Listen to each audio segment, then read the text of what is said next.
Hi friends, this is Suzy, your gaming guru, here to help you solve the puzzle of level 785 in Candy Crush Saga, where we now have 23 moves to clear out 55 of these toffee swirls. These brown pieces are bits of toffee, and they can be up to 5 layers thick. If you find these videos helpful, I'd ask that you consider liking and subscribing. That in turn would help me out. And this is to help Holly out. It's a special dedication to her because she let me know about these changes and she let me know she's stuck. So let's take a look at what we can do here. First of all, we need to find the toffee. It doesn't organically appear on the board, but we do have lucky candies, and lucky candies always correspond directly to order fulfillment. Since all we have to do is collect toffee, it's not toffee and chocolate or toffee and purple, then all of these, when we activate them, they will turn into toffee.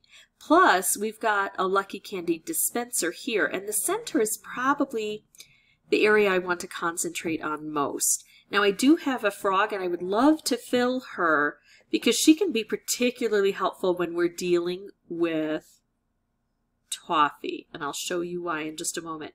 So I could do this and take out all of this frosting, but I want to put the striped wrap together, so I'm going to do this. Okay, look at that. She got filled already, which is spectacular.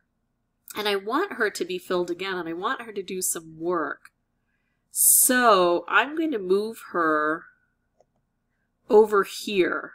Now, anytime I make a move that isn't the move that I really want to do, I run the risk of messing things up. But I thought it was well worth the risk based on the fact that we want to get her moving as quickly as we can. Now, with the striped wrapped combo, anytime we do this, it's going to cut a swath of 3 by 3. So we're going to get 3 stripes going vertically and 3 stripes going horizontally, basically. And because we are in this column with both of them, it's going to take out this column, the column to the left, and the column to the right. But these guys are not in the same row. So which rows is it going to remove? Well, we have some discretion there. We can make it go where we want, row-wise. If we push the purple into the orange, it makes the orange the pivotal color. It'll take out the row the orange is in, the row above, and the row below. But what we want to do is push the orange into the purple.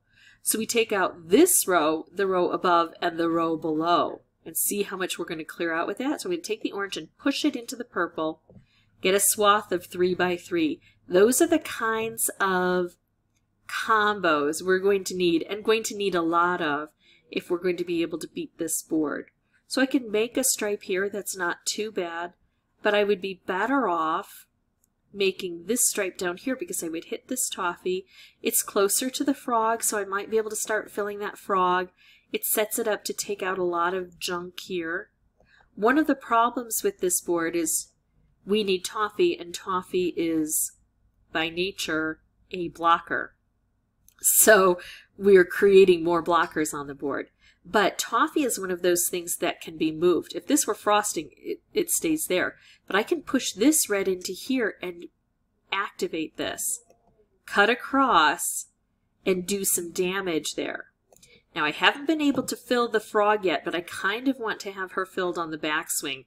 I want to be doing other things, making more progress on this board than having to deal with filling that frog. See, now I can make a stripe, turn her into a stripe. Ooh, and I get a color bomb. Color bombs, I often say, beget color bombs and other specials. On a board where we have 5 different colors, it's really hard to make matches and specials and combos. But if I can take out one of those colors, I concentrate everything down. And I could choose to take out red or purple or green.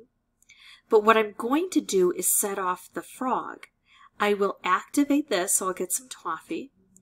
Plus, I will be hitting this and this toffee, so I'll be collecting a bit. And then this stripe is going to hit this, and that's an efficiency of moves. I can then allow this to take out the most prevalent color on the board. My guess is it's going to be blue. I could be wrong. Now, before I do that, though, I always want to check and see is that the very best move possible. And I actually don't think it is. I think I want to set up a wrapped candy over here with the blue where I can do a lot of damage. Now, I don't even have to set that off right now. Anything I do that's going to be kind of crazy might set that off. And again, that'll be an efficiency of moves. So I'm going to do this. That hits here. It didn't take out blue, so this remains. But color bombs beget color bombs and other specials. So I can make a wrapped candy here, which I like. Notice how the frog is filled. I could do a stripe this way and hope that a red falls into here to give me another color bomb. And that's kind of interesting.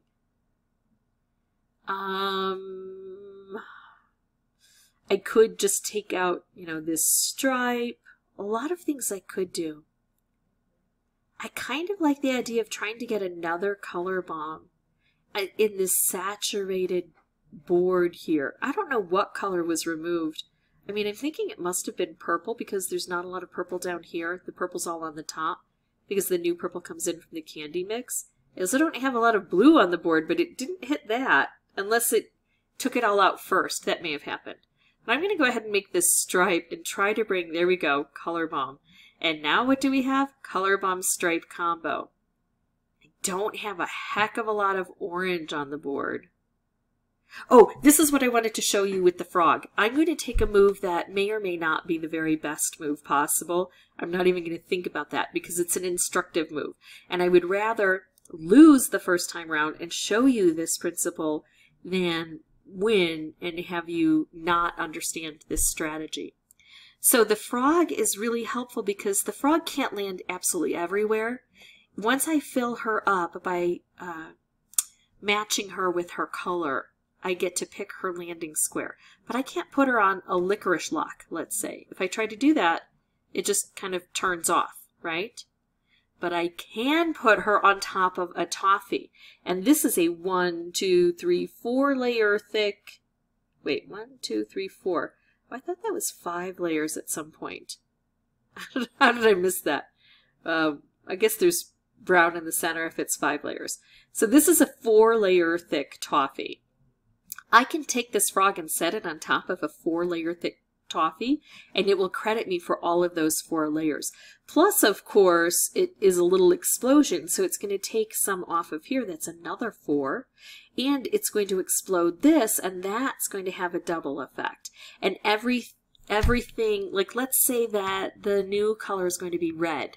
I don't know, because it always varies. But if I put this frog here and she turns into red and this explodes, any red that it catches will be attributed to the frog.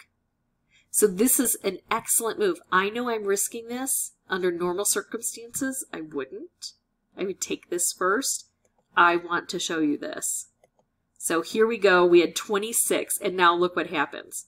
So maybe actually that was the very best move without even thinking about taking this.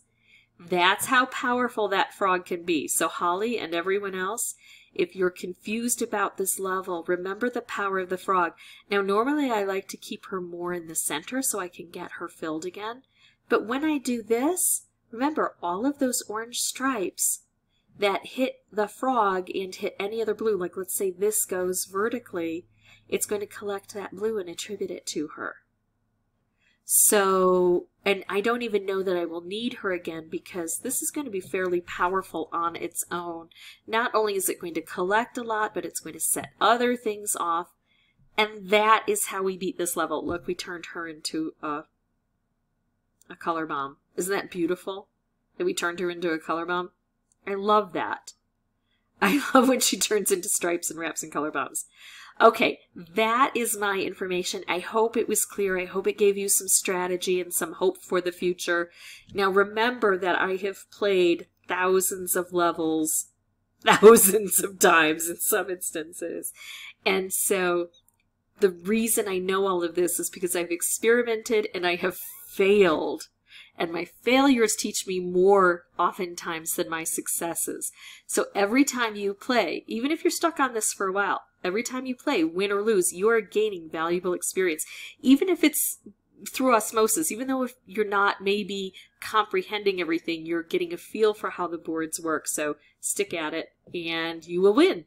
If you have any questions or comments, feel free to put those below. And as always, thank you so much for watching. Bye-bye.